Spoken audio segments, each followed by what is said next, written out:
Hi there, Jeffrey Rhoades from Experimental Homesteader, Exotic Gardening, and Sheri and Richerson.com. Please subscribe, hit that join button, join our membership. We are currently working on some soil block seed trays.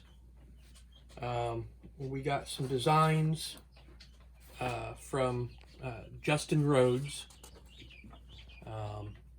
online, and I belong to the Abundance Plus membership, and these were inside of that membership. right, and basically we watched a video where he was making these, and I think it was Sow the Land, wasn't it? That was making them, because the two of them worked together on the plans. Yeah. No, because it was the abundant, because they were making a bunch of them in the Yeah, that was Sow the Land, wasn't it? No? No, I don't think so. I don't know. But we watched a video dealing with these, and they looked really cool. We got the plans. We went and got some lumber today, and so we built two already. But we encountered that when we were putting in the screws through the 2x4s, we were having some splitting issues. So I've changed up the procedure a little bit, and I've gotten a drill bit, a regular drill bit, that I'm going to pre-drill my holes rather than just trying to put the screws through. So we're going to see how that works, if that works better. Sheri was also having issues in just trying to put the screws through. She doesn't have kind of the hand strength and the physical force to get the screws to go through. So I think if I pre-drill the holes, it'll make it easier for her as well. But these are the soil block makers that we have. This one makes very small little ones for your really tiny seed starting. And it fits down in here. You can actually do 2 sets of these and all the way across.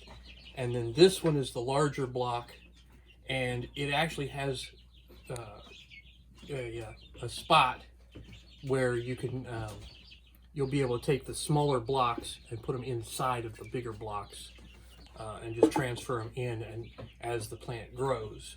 Yeah, and this one also, it fits beautifully into this tray, and you'll be able to make all the way across. Yeah, and I do want to say, for those of you that are interested, I saw these trays years ago in a video on HGTV that Elliot Coleman did. I just had no idea what they were, or even the fact that they were homemade. The soil block makers I've had for years, and I've tried to use them in those plastic trays, and the soil blocks want to fall apart because of the raised areas in those trays. They just don't work real well. Yeah, the ridging in the bottom, and then also the size of the trays just doesn't, they're not quite the same size as the soil block maker. And so we wind up with a gap at the end, and then they start wanting to fall over. Yeah. So I am super, super excited to try these trays, to be able to use my soil blocks, because these things were expensive. Also, as far as the items in the bottom of the openings in the bottom of the soil block makers, the makers actually come with a kit. So if you don't want to start with that small block maker and then transplant it up, you can actually get this rounded pieces for the bigger one to just make a hole the right size for seed. I chose the smaller and the next size up for my soil block makers, but they have some really huge ones, and they also have ones that you can do from a standing position. Wow. Wow.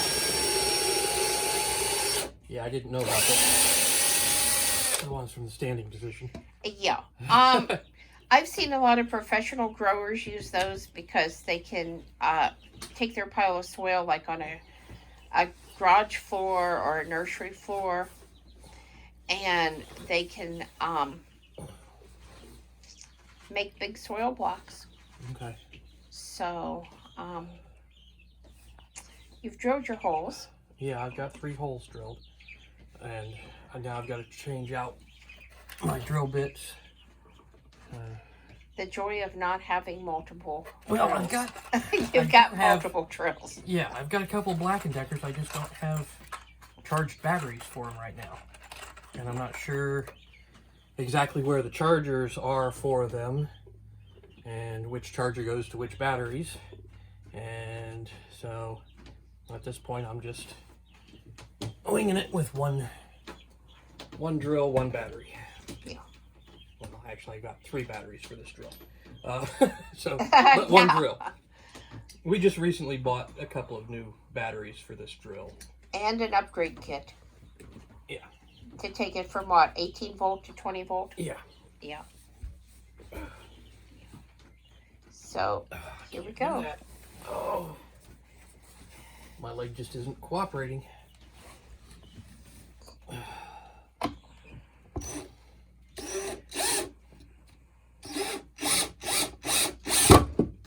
Oh, that was a lot easier, wasn't it? Yep.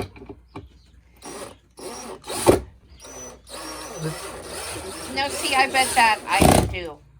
Because it doesn't seem like you're using as much force. No, I'm not. But I also haven't... These are the shorter screws still. I haven't gotten to the real long ones. The long ones that we Yeah. use. Yeah, because those long ones were really tough. So you need to make sure it's lined up. That's something that he didn't really touch on, but it has to be lined up. And the pieces of wood go on top of the bottom, not behind to the side.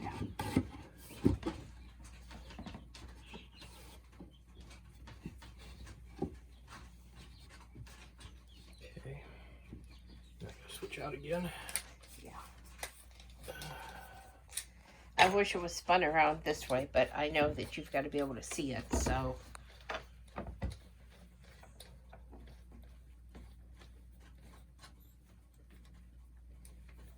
I think this is going to make a lot of difference.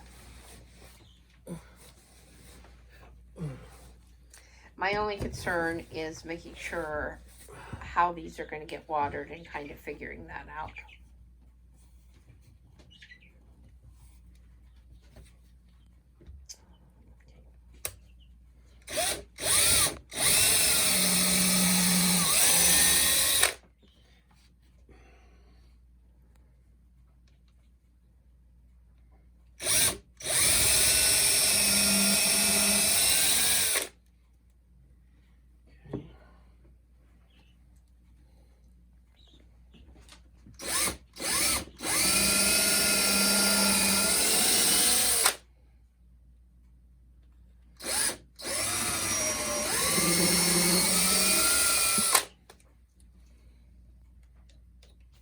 Making a mess.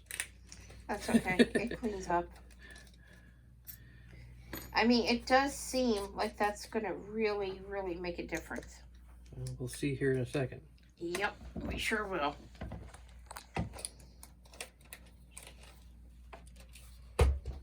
One thing that I really love about the Abundance Plus membership is these plans that they give you of how to make some of these homesteading projects. Yeah. They're look really simple, a lot more simpler than what one would have thought. Yeah.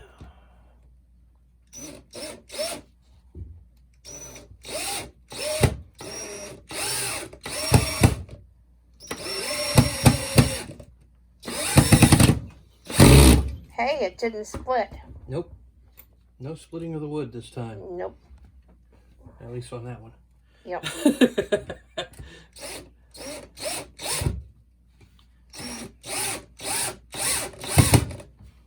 it still seems like the longer taking the pressure. Yeah. But the question is it taking as much pressure?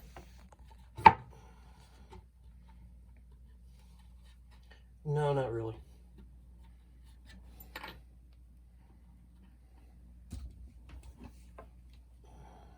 You do want to use untreated wood for this. Yeah. We went with pine. And you do want to use plywood and not press board for the bottom of these.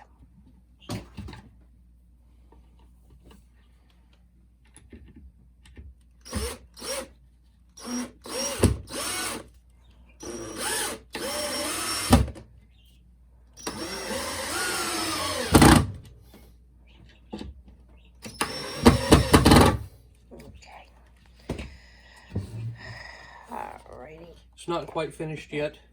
I still have a couple more screws to put in on the bottom, but it did go a lot easier this time. The big issue we were having was when we were putting in these screws here, going through, we were splitting this piece of wood. So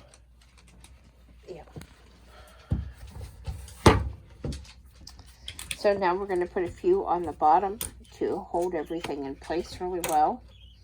And then we're going to have another one that's going to be ready to go. Yep.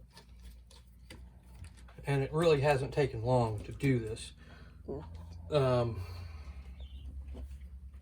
here's something that I learned. If you aren't sure that you can cut the wood, maybe you don't have a way to do it, maybe you just don't have the time to do it. We had Lowe's cut this wood for us tonight, and it was free for them to cut the wood. So I thought that was really, really nice that I could go in and get the wood cut for this project. And then all that had to be done was assemble it.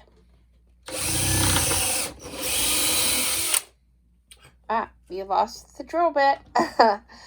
Because let's face it, sometimes the issue of getting the wood cut and finding the time, especially if you work outside of the home like Jeff does, sometimes just getting that wood cut can be an issue and can slow you up on projects. But, I mean, Lowe's had the big vertical panel saw. Yeah, the vertical panel saw. And they had it done in no time at all. And all we had to do was bring the pieces home and assemble. And I did ask for the scrap wood that was cut off, because I kind of felt like I was paying for it. And, you know, we could use those scraps in some other project maybe.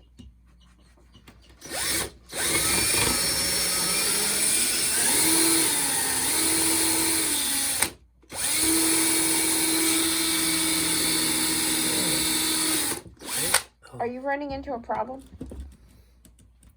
Yeah. A knot in the wood? No. I'm hitting the screw. Well, that's no good. Yeah. Reposition.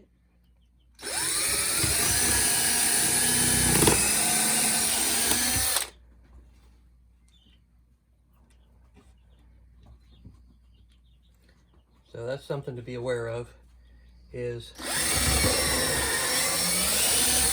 when you're putting the your holes in for your screws down here, make sure that you're far enough in, or at least adjusted over far enough that you're not hitting the screws that you put in. Can you hand me that so I can tell them basically what we bought material-wise? Oh, yeah. Okay. The other sheet. All right.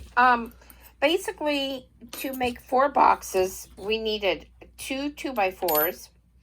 We bought a box of 1 5/8 inch wood screws, a box of 3 inch wood screws, and we bought 2 3/4 inch sheets of plywood that were, what was the dimensions on the plywood? Do you remember? 4 foot by 4 foot. Yeah, we bought 2 4-foot by 4-foot pieces of plywood that were 3/4 inch. And again, untreated wood. And we had the bottom panels were cut at 22 inches by 9.5 inches. Yeah. And then we had the 2x4s cut. We had 4 2x4s at 22 inches and 8 2x4s at 8 inches. So that's basically what we needed to make 4 of these. And of course, the price of wood right now is through the roof, sky high. So we did pay, do you even remember what it cost? What was it, 70? Was it $70 or something like that? I think. It was somewhere around $70 for the 2 4x4 sheets of plywood. Yeah. And the 2 2x4s, and then the 2 boxes of screws. Yeah. So it wasn't super cheap, but these will last a lot longer than those plastic trays. And like I said, I think we're going to do so much better doing the soil blocks than doing the peat pellets and things that I've done in the past. Yeah. I think it's going to be a savings, and you could actually do this with scrap wood that you got laying around. Yeah. Yeah. So, do you have anything else, Jeff? No, I think that's going to do it. So once again, please subscribe. Give us thumbs up, thumbs down, comments below, and we'll see everybody tomorrow. Stay safe out there.